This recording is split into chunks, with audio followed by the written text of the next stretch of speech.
And new at 6, FEMA has completed assessing damage in Willacy and Hidalgo counties. At least 576 homes had some degree of damage. CBS 4's Tiffany Huertas tells us how Willacy County is dealing with the cost. Tiffany.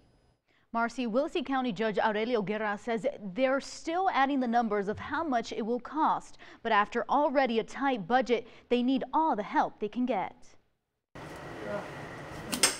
Volunteers working non-stop Monday morning to help Willacy County residents still affected by October floods. I'm really happy they came to help because no one comes here to help. The group Texas Baptist men came from all over the state to lend a hand. God's been good to us and God has blessed us, and we are here showing the love of God. They arrived in San Perlita Sunday and are already working on their third home.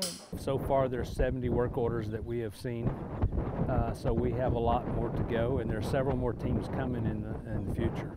More than 2 weeks ago, some parts of Willacy County received more than 20 inches of rain. FEMA completed assessing rain and flood damage, and officials say 176 homes in Willacy County were affected. Now the cost of cleaning the county is adding up. We started early on to separate expenses that were incurred due to this event.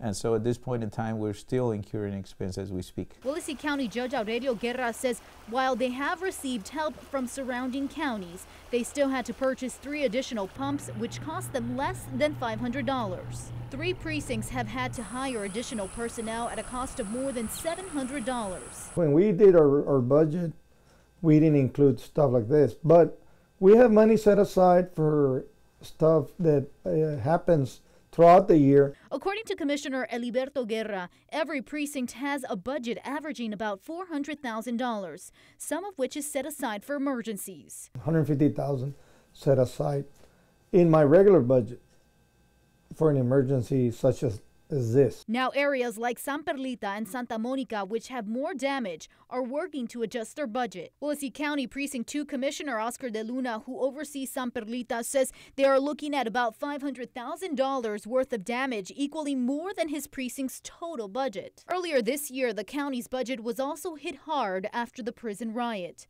not only forcing them to make employee cuts, but to cut thousands of dollars from last year's budget. Right now, the effort is to do whatever needs to be done to return back to the everyday life that county residents are used to. Now, FEMA says all the information collected from the Rio Grande Valley has already been sent to state partners.